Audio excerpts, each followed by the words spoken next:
Hello दोस्तों। उत्तर भारत का जनपुरा अपनी प्राकृतिक सुंदरता और समृद्ध सांस्कृतिक धरोहर के लिए प्रसिद्ध था। हरियाली, मंदिरों की घंटियों की गूंज और भजन कीर्तन इस गांव की पहचान थे। गांव के मध्य स्थित वट वृक्ष, जिसे जनवट कहा जाता था, आस्था और एकता का प्रतीक था। इसी वृक्ष के नीचे गौरी नाम की एक विधवा अक्सर बैठा करती थी। वह अपनी अनूठी सुंदरता और शालीनता के लिए जानी जाती थी, लेकिन उसके चेहरे पर गहरी उदासी की छाया हमेशा बनी रहती। पति के निधन के बाद गौरी का जीवन खाली और उद्देश्यहीन हो गया था। उसकी आंखों की गहराई में दर्द छिपा था और उसकी चुप्पी उसके जीवन के खालीपन को और बढ़ा देती।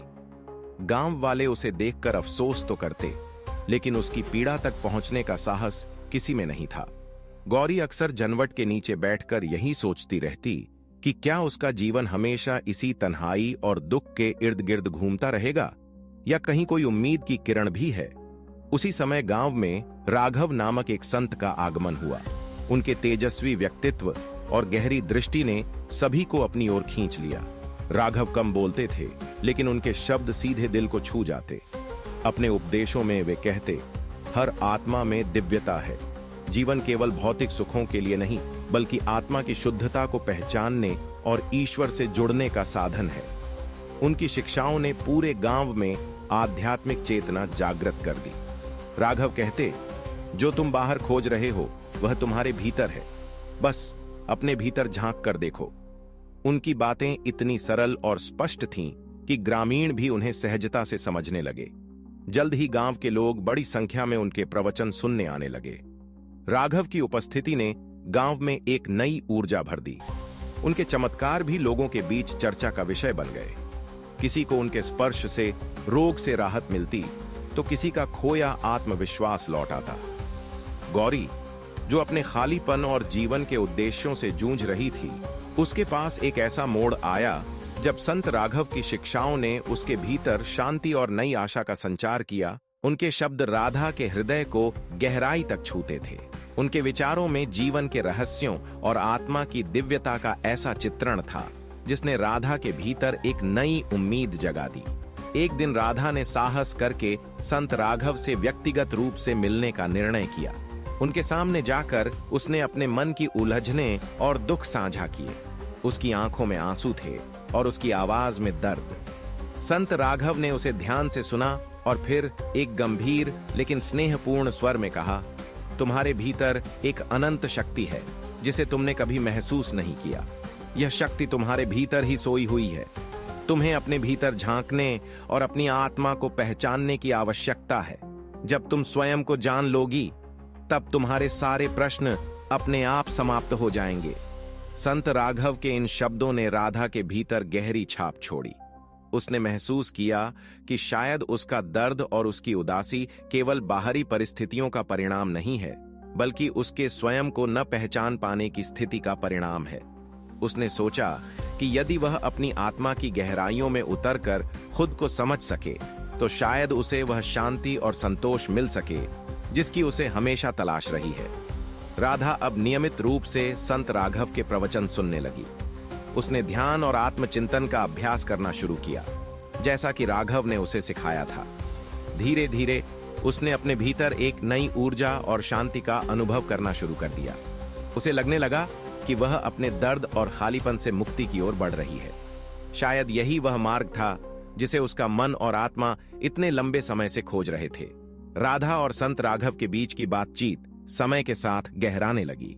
संत राघव के ज्ञान, उनके शांत व्यक्तित्व और उनके शब्दों में छिपे आत्मिक संदेश ने राधा के मन मस्तिष्क पर ऐसा प्रभाव डाला कि वह उनके बिना खुद को अधूरा महसूस करने लगी।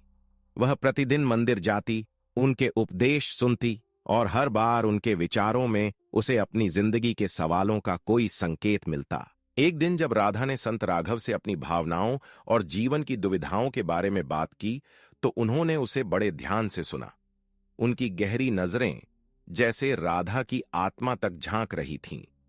राघव ने एक शांत लेकिन प्रभावशाली स्वर में कहा, तुम्हारी सुंदरता केवल तुम्हारे चेहरे तक सीमित नहीं है। तुम्हारी आत्मा भी उतनी ही अद्वितीय और दिव्य है। लेकिन दुर्भाग्य से तुमने कभी अपने भीतर झांक कर इसे पहचानने की कोशिश नहीं की। तुमने हमेशा बाहरी संसार में अपने सवालों के उत्तर खोजे हैं, जबकि वे सभी उत्तर तुम्हारे भीतर हैं। यदि तुम मेरी शिक्षाओं को अपनाओगी और इन्हें अपने जीवन का हिस्सा बनाओगी, तो तुम्हें अपने जीवन का उद्देश्य मिल जाएगा। राघव के इन शब्दों ने राधा को भीतर तक प्रभावित किया। उसने महसूस किया कि उनकी बातें न केवल उसे प्रेरित कर रही थीं, बल्कि उसके भीतर सोई हुई उम्मीदों और सपनों को भी फिर से जगाने लगी थीं। उनकी शिक्षाओं और उपस्थिति में राधा खुद को अधिक शांत और संतुलित महसूस करने लगी। धीरे धीरे संत राघव और राधा के बीच का रिश्ता केवल आध्यात्मिक चर्चा तक सीमित नहीं रहा। वे अब राधा के जीवन की छोटी बड़ी उलझनों, उसके डर और उसके सपनों पर भी खुलकर बात करने लगे। राधा को ऐसा लगता था जैसे राघव उसके जीवन के उन हिस्सों को भी समझने लगे थे जिन्हें वह स्वयं भी नहीं समझ पाई थी।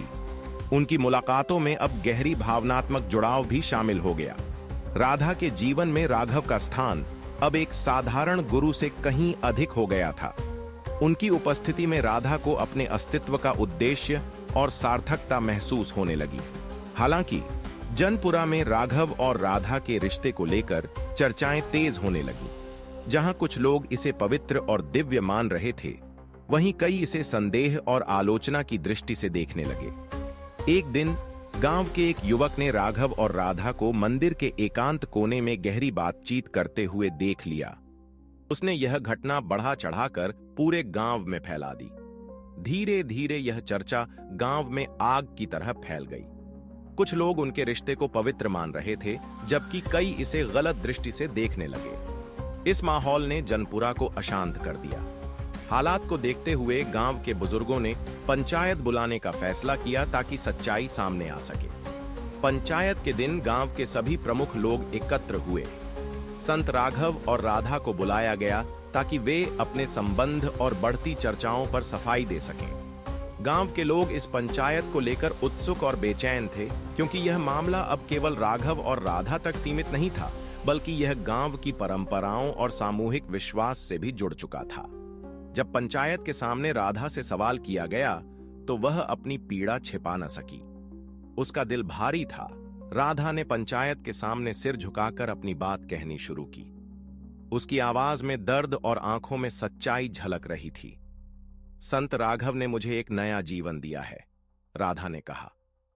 जब मैंने खुद को खो दिया था, जब मुझे लगा कि मेरा जीवन केवल दुख और तन्हाई का प्रतीक बन गया है, तब उन्होंने मुझे यह समझने में मदद की कि मेरे भीतर भी शक्ति है।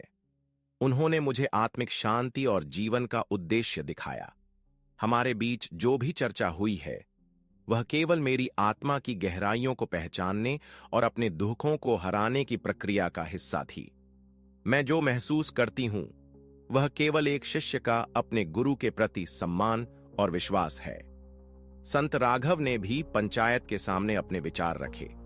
उनके शब्द संतुलित, प्रभावशाली और आत्मा तक पहुंचने वाले थे। मैंने केवल उसे उसका वास्तविक स्वरूप दिखाने की कोशिश की है, उन्होंने कहा।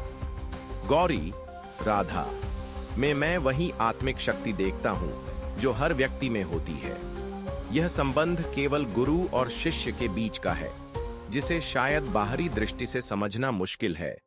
उद्देश्य एक दूसरे के भीतर की दिव्यता को पहचानना और उसके माध्यम से समाज को प्रेरणा देना है।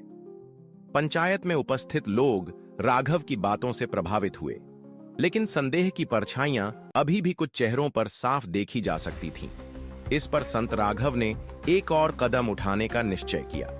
उन्होंने कहा, यदि आप सभी को संदेह है, तो मैं यह गांव छोड़ने के लिए भी तैयार हूं। मेरा उद्देश्य यहां विवाद खड़ा करना नहीं, बल्कि आत्मिक जागृति लाना था। राघव के इस समर्पण और विनम्रता ने पंचायत और ग्रामीणों के मन को झकझोर दिया। तभी गांव के सबसे बुजुर्ग व्यक्ति ने खड़े होकर कहा, हमारे गांव ने एक लंबे समय से ऐसी शिक्षा और चेतना का अनुभव नहीं किया था। संत राघव की उपस्थिति ने हमें खुद को पहचानने में मदद की है।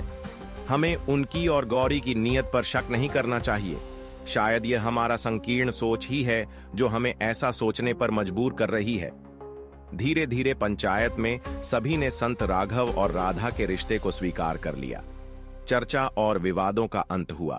इसके बाद राघव और राधा ने गांव में मिलकर शिक्षा, स्वास्थ्य और आत्मिक विकास की नई पहल शुरू की।